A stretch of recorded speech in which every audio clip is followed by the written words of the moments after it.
willkommen zu einem neuen Video von mir. Heute habe ich ein Tutorial für euch und zwar möchte ich euch zeigen, wie ich dieses wunderschöne Gorgeous Mini-Album gebastelt habe.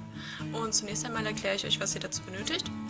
Und zwar benötigt ihr einiges an Tonkarton oder Cardstock, außerdem Motivpapier, vorzugsweise 8x8 Inch, weil es mit den Seitenmaßen sehr gut zusammenpasst. Einen Kleber eurer Wahl, der sollte allerdings gut halten, also nehmt nicht irgendwelchen leichten Kleber. 10 so flache Magnetscheiben und natürlich jede Menge an Embellishment, damit das Album später schön wird.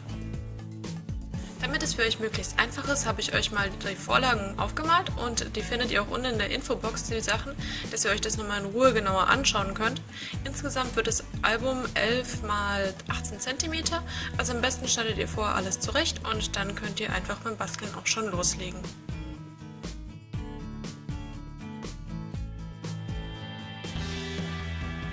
Zunächst einmal der Rohbau. Also als erstes macht ihr die Bindung und im Endeffekt ist es das, wo dann später die Seiten dran geklebt werden. Die Abstände betragen jeweils 1 cm bzw. dazwischen 0,5 cm. Das Ganze zeichnet ihr auf und falzt das und danach wird es auch noch gefaltet und am besten macht ihr das genauso, wie ich euch es hier in dem Video zeige, dass zum Schluss quasi so eine Art Stufengebilde entsteht. Klebt das Ganze dann gut zusammen.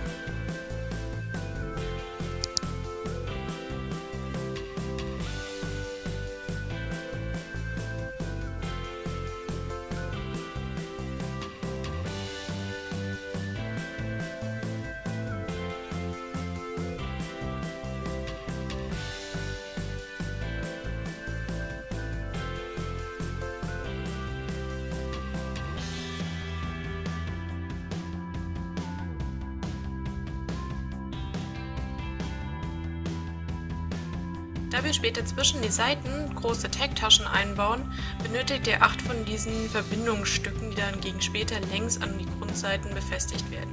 Das zeige ich euch noch. Bereitet sie allerdings einfach schon mal vor, schneidet sie durch und schrägt anschließend auch noch die Kanten schräg ab, damit das Ergebnis dann schön wird.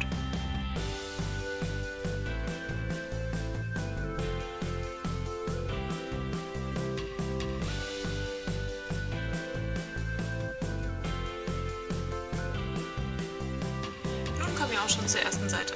Dazu benötigt ihr eine einfache Grundfläche mit 11 x 18 cm und 2 Quadrate, die 7,5 x 7,5 cm haben und dann jeweils 3 Seiten Taschenzugabe haben. Das Ganze faltet ihr dann, damit ihr später das Ganze schön zusammenklappen könnt, denn die Quadrate ergeben später Tagtaschen, die wir dann in der Mitte des Blattes aufeinander kleben können. Und zwar so, dass dann jeweils eine Öffnung nach rechts und eine Öffnung nach links sich ergibt.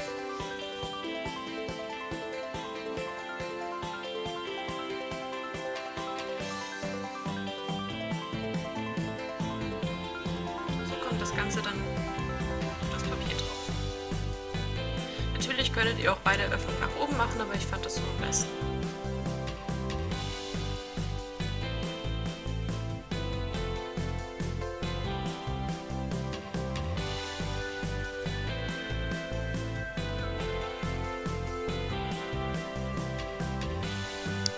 Seite nehmen wir ein Rechteck mit 25 auf 11 cm und fügen eine Falzlinie bei 7,5 cm Abstand ein. Außerdem benötigen wir dann noch 2 von den Verbindern. So sieht das Ganze dann später aus. Und jetzt klebt ihr immer an die Längsseiten oben und unten die Verbinder hin. Wie bereits gesagt, stuft die Ecken seitlich ab, dann sieht das Ganze nämlich hinterher schöner aus, wenn man dann keine überstandenen Seiten oder sowas hat. Und die Tags lassen sich einfacher aus- und einführen. Nehmt dazu einen guten Kleber und lasst das Ganze auch richtig trocknen, wenn ihr Flüssigkleber nehmt, dass sich nichts gegen später verschieben kann.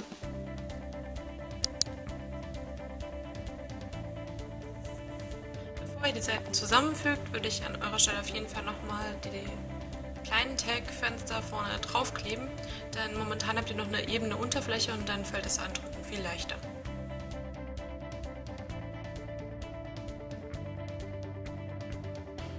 Für die dritte Seite nehmen wir dann wieder eine Grundfläche und das Quadrat mit 10,5 auf 16 cm, welches an 3 Seiten jeweils 1 cm Taschenzugabe bekommt.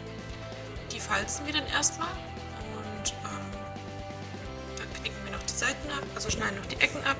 Das Ganze wird nach innen gefaltet und wir können dann das entstandene Rechteck auf unsere Grundfläche draufkleben.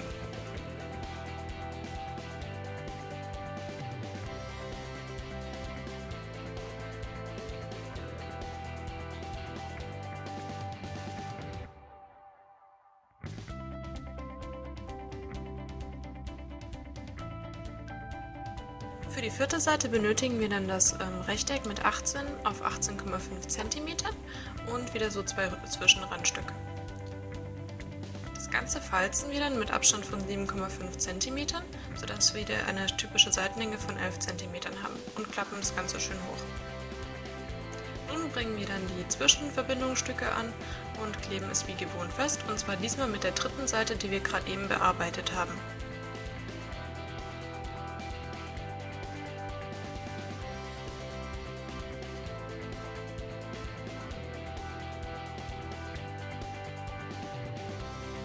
Nun kommen wir zur fünften Seite. Hier benötigen wir dann das Rechteck mit 18 auf 22 cm und zwei Grundflächen mit 11 auf 18 cm. Alle drei Seiten werden in der Hälfte gefalzt, das heißt die Grundflächen bei 9 cm Abstand und die mit der 22 cm Seitenbreite dann bei 11 cm. Das seht ihr jetzt hier.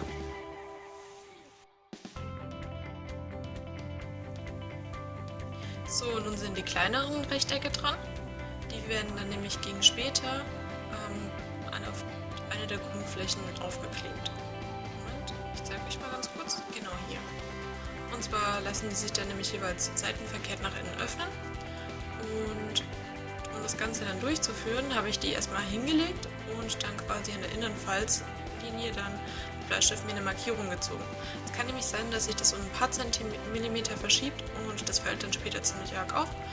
Und in dem Fall könnt ihr dann, so wie ich jetzt hier, noch mal ein bisschen korrigieren, indem ihr einfach vom Rand abschneidet, damit dann später sich die Seiten gut nach innen öffnen lassen. Wenn ihr euch sicher seid, dass alles richtig sitzt, dann könnt ihr das natürlich auch aufkleben.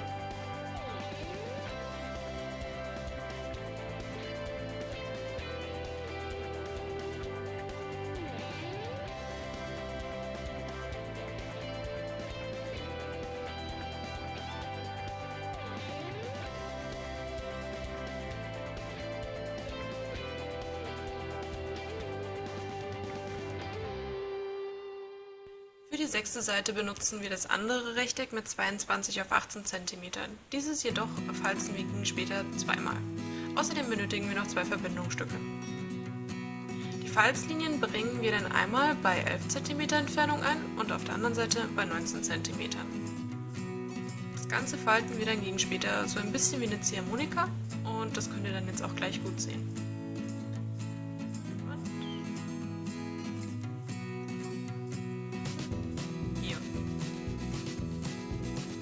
Das war es an sich auch schon mit der Seite. Das Einzige, was wir jetzt noch wieder anbringen müssen, sind immer unsere Verbindungsstücke. Und zwar kommen diesmal die zwischen die fünfte Seite, die wir gerade eben gemacht haben, und der jetzigen, also der sechsten.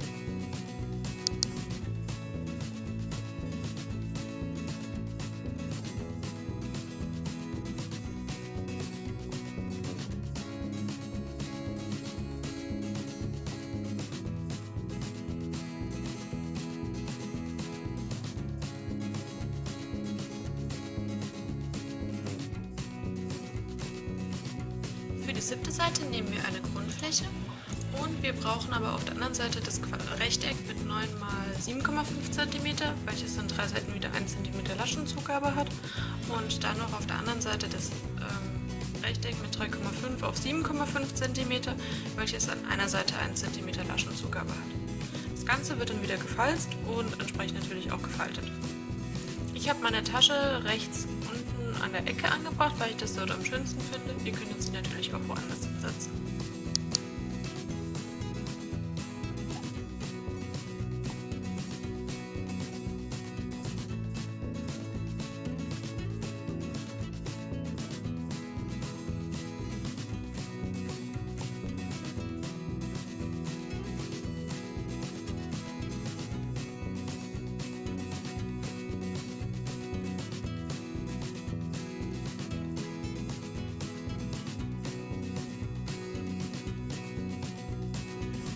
Jetzt sind wir auch schon bei der letzten Seite, der achten, Und hierfür benötigt ihr das lange Rechteck mit 11 cm auf 25,5 cm, 2 Verbindungsstücke und zusätzlich braucht ihr aber auch noch 2 extra Verbindungsstücke, die ein bisschen kürzer sind, nämlich mit nur 7,5 cm.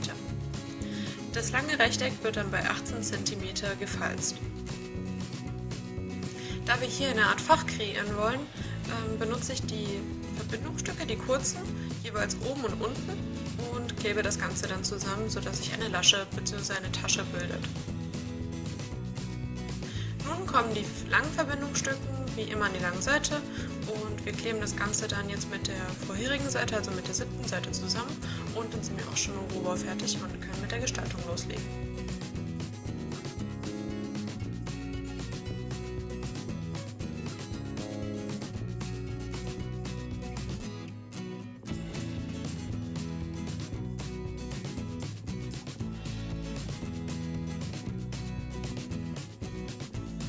Als nächstes machen wir dann die Seitengestaltung. Das, was ich hier mache, ist mehr oder weniger eine Art Vorschlag. Also ihr könnt natürlich das freigestalten, wie ihr wollt. Und deswegen habe ich es auch ein bisschen kürzer gehalten. Ich sehe es eher als eine Information, als eine Anleitung. Und was ich noch dazu sagen möchte, ist, ich habe die Tags, die ich jetzt hier eingebaut habe, komplett aus Motivpapier hergestellt. Und deswegen habe ich die auch weiter oben nicht in der Liste angeführt mit Sachen, die man dann noch irgendwie verbrauchen möchte. Ja, lange Rede, kurzer Sinn. Also ich fange dann jetzt mal an mit der ersten Seite und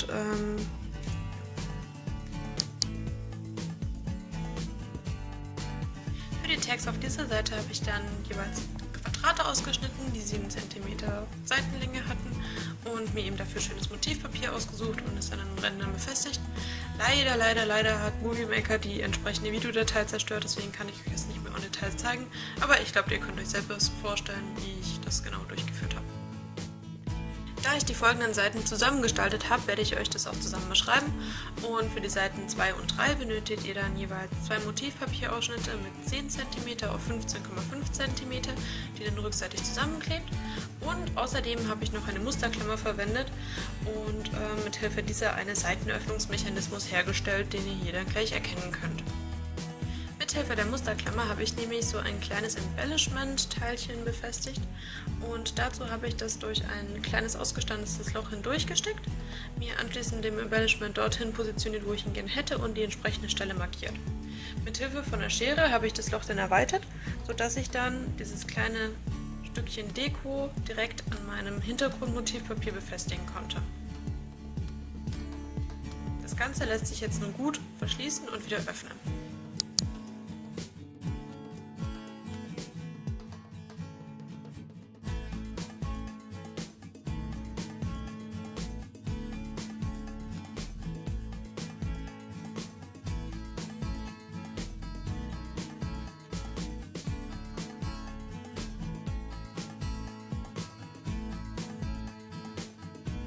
Die zweite Seite habe ich dann einfach wie gewohnt gestaltet und mich ein bisschen ausgetobt, was meine Deko betrifft und ansonsten einfach nur den Tag hergestellt und dann dort eingeführt.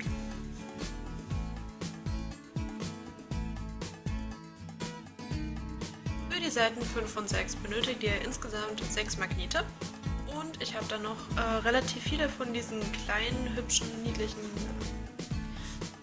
Mini-Tags hergestellt und die sind 4,5 auf 3,5 cm groß.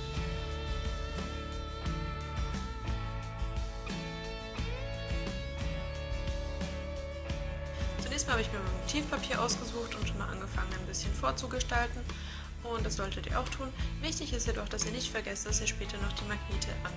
Nun bringe ich dann die Magnete an, also die ersten kommen also auf diese Doppelflip-Seiten, jeweils rechts und links einer und dann am nächstgelegenen Tonkarton dann auf der anderen Seite auch noch eine. Wichtig ist, dass ihr daran denkt, dass später vielleicht noch Fotos auf die Seiten kommen, das heißt, ihr dürft nicht zu viel zwischen die Magnete packen, da diese ansonsten nicht mehr wirksam sind.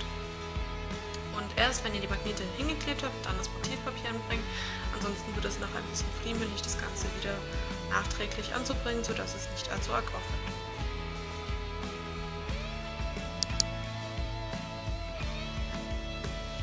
Als kleines Highlight für diese Seite habe ich mir ein Schiebeelement ausgedacht und dazu habe ich dann dieses Papier genommen und habe mit dem Abstand von 1 cm jeweils die Seite eingeritzt.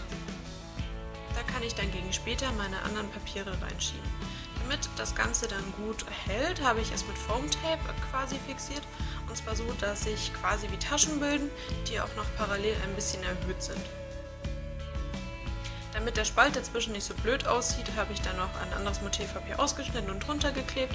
Das ist aber mehr zur reinen Deko und ja, das ist nicht etwas, das ihr unbedingt tun müsst. Und wie ihr hier seht, kann man relativ gut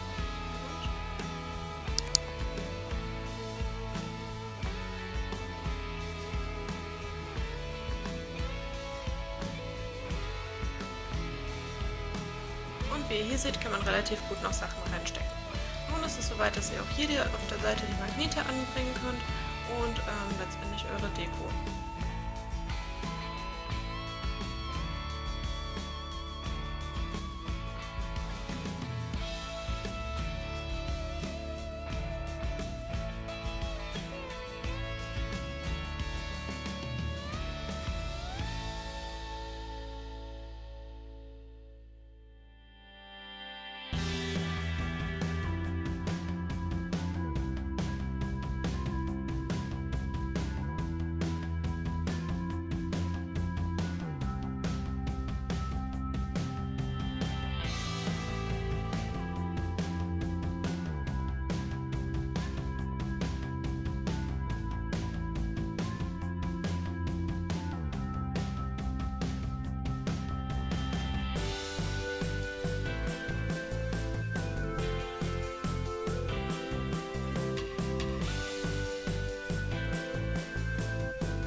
Nun komme ich zur Seite 6 und 7 und hier ist es so, wie ihr seht, braucht ihr an sich relativ viel und der Hintergrund ist einfach das, dass ich ein bestimmtes Element hier eingebaut habe. Ich habe euch auch hier mit reingepackt, was ihr dafür benötigt. Allerdings wäre das zu viel, um das jetzt hier in dem Tutorial zu erklären und aufgrund dessen werde ich dazu noch mal ein extra Video drehen, aber für die cleveren Füchse unter euch, die können sich das auch, denke ich mal, so herleiten.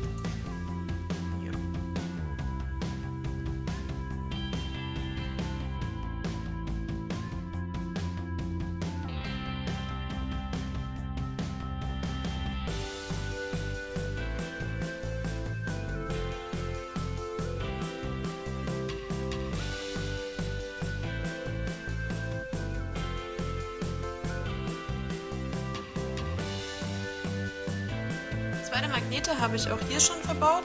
Leider habe ich es nicht mitgefilmt. Und zwar befindet sich ein Magnet unterhalb der Blume und ein Magnet befindet sich innerhalb des schwarz-weiß gestreiften Papiers, sodass man seitlich die kleine Tasche bequem auf und zu machen kann und dass das Ganze auch gut hält.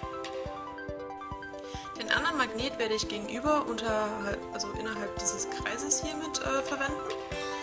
Und ja, das seht ihr eigentlich jetzt gleich, dass ich den da festgeklebt habe. Und später verstecke ich den dann, indem ich hier das besagte Element anbringe. Und zwar nenne ich das Ganze Sliding Waterfall. Das ist im Endeffekt eine quasi Verbesserung des Waterfalls. Und dazu benötigt ihr erstmal einen langen Streifen Papier. Insgesamt 20 cm und ist 5 cm hoch und ihr falzt den zunächst einmal in der Mitte, also in der Hälfte und dann jeweils im Abstand von 1,2 cm, und zwar 4-mal, und danach könnt ihr dann die kleinen Vierecke, die ihr jetzt hier zusammenbasteln werdet, aufkleben.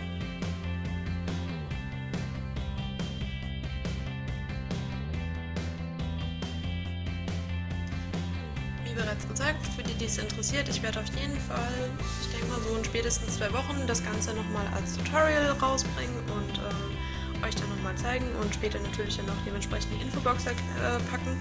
Ich finde dieses Element echt extrem cool und ich finde es sehr schade, weil ich das bis jetzt noch in keinem europäischen Video gesehen habe, sondern nur von Asiaten und leider dann auch eigentlich nicht auf Englisch erklärt oder sowas, sodass ich damit nicht viel anfangen konnte.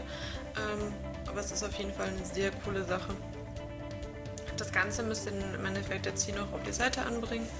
Und ja, ich hoffe, ich mache euch hiermit ein bisschen neugierig, weil ich das nämlich echt cool finde. Dann könnt ihr das nämlich auch bequem nachbasteln.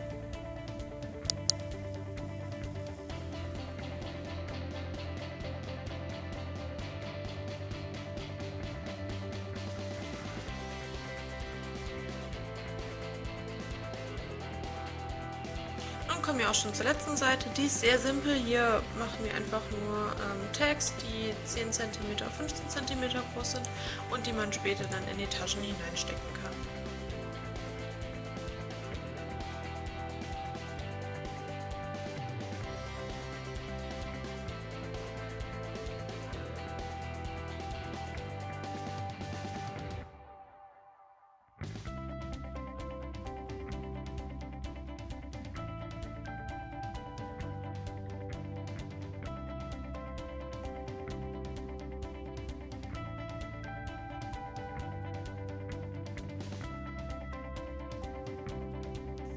Jetzt ist als nächstes das Herzstück der ganzen Geschichte dran, nämlich unsere Bindung.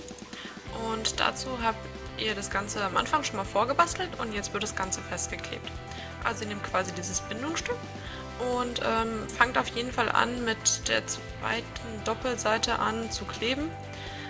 Das nimmt einfach quasi dem Ganzen so ein bisschen die Enge. Also ihr seid ein bisschen flexibler, wenn ihr erst die zweite und die dritte Doppelseite festklebt und dann zum Schluss die erste und die letzte.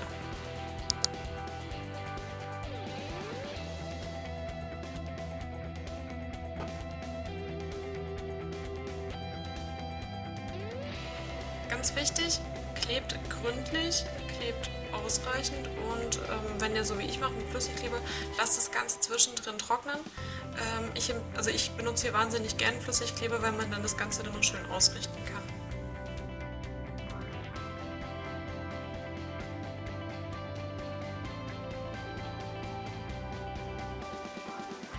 Für das Cover nehmt ihr auf der einen Seite einen 41 cm langen Streifen und dieser ist dann 11,4 cm hoch, also ein bisschen breiter als die Seiten bisher waren. Und ihr falzt es von rechts und von links jeweils bei 18,5 cm und das heißt, wir haben in der Mitte ein Rechteck mit 4 cm Breite. Als nächstes könnt ihr dann schon mal die Sachen für den äußeren Einband zurechtschneiden. Dafür benötigt ihr ein insgesamt 22,7 cm langes Rechteck, das 11,5 cm höher ist, also ein bisschen als das innere Cover, und ihr falzt hier bei 18,7 cm. Und das Ganze macht ihr dann zweimal. Ich habe das aus schwarzem Tonkarton gemacht, weil ich das in dem Fall als kontrastreich empfunden habe.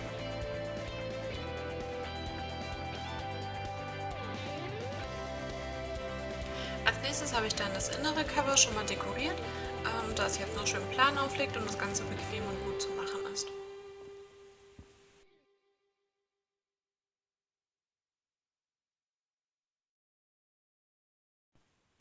Jetzt wird das Ganze ein bisschen tricky. Ihr braucht hierfür ein bisschen Feingefühl. Und zwar ist es so, ich habe das Album, also die bisherigen Seiten, aufgelegt und dann an den Stellen, wo ich quasi vorher die Seiten zusammengeklebt habe, mir Markierungen gesetzt. Entlang dieser Markierungen falze ich nun. Hintergrundgedanke dessen ist, dass hier die Klebestellen besonders stabil sein sollen, denn ich möchte, dass das innere Cover sich mitbewegen kann mit dem Album, sodass es flexibler ist, als solche Alben normalerweise sind.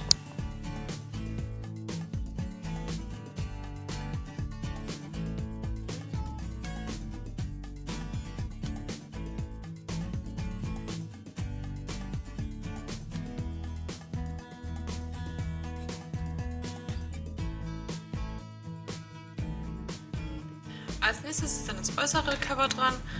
Das könnt ihr jetzt einfach frei gestalten, wie ihr wollt. Und danach zeige ich euch jetzt hier, wie ihr das aufbringt. Und zwar klebt ihr in dem Fall immer nur die Seiten auf, die vorne aufliegen. Also nicht den Buchrücken. Der Buchrücken wird nicht festgeklebt, sondern nur der Frontteil und der Rückenteil.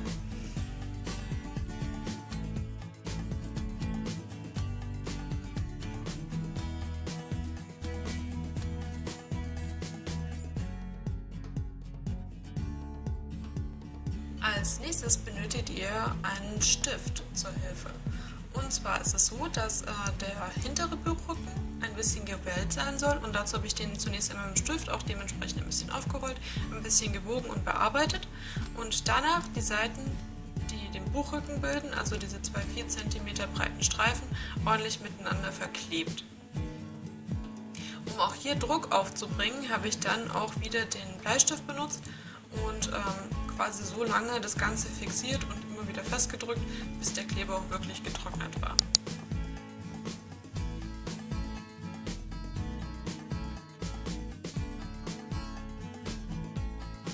Als wirklich allerletzten Schritt habe ich jetzt die Tags für zwischen die Seiten gebastelt. Ich weiß, es ist ein bisschen ungewöhnlich, aber in dem Fall habe ich diese Methode bevorzugt, da man ganz zum Schluss dann entscheiden kann, welche Farben man wirklich benutzen möchte und vor allem, wie man halt auch die Flaschen gestalten kann, mit deren Hilfe man dann die Tags rein und rauszieht.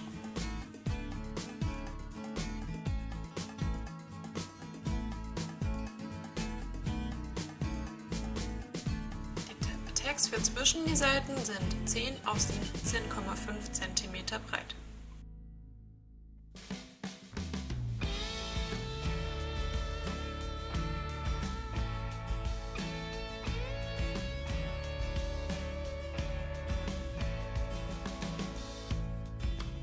Das war's dann auch schon. Mein Album ist jetzt fertig und ich freue mich darüber, dass ihr zugeschaut habt. Ich hoffe, ich konnte euch eine gute Anleitung bieten. Und wenn ihr nochmal genauer mein Album sehen wollt, wie es jetzt ausgesehen hat, könnt ihr natürlich dazu das Einzelvideo anklicken. Und ansonsten wünsche ich euch ganz viel Spaß beim Nachbasteln. Wenn ihr Fragen habt, hinterlasst diese. Ich versuche die so gut es geht zu beantworten. Und ansonsten bis die Tage!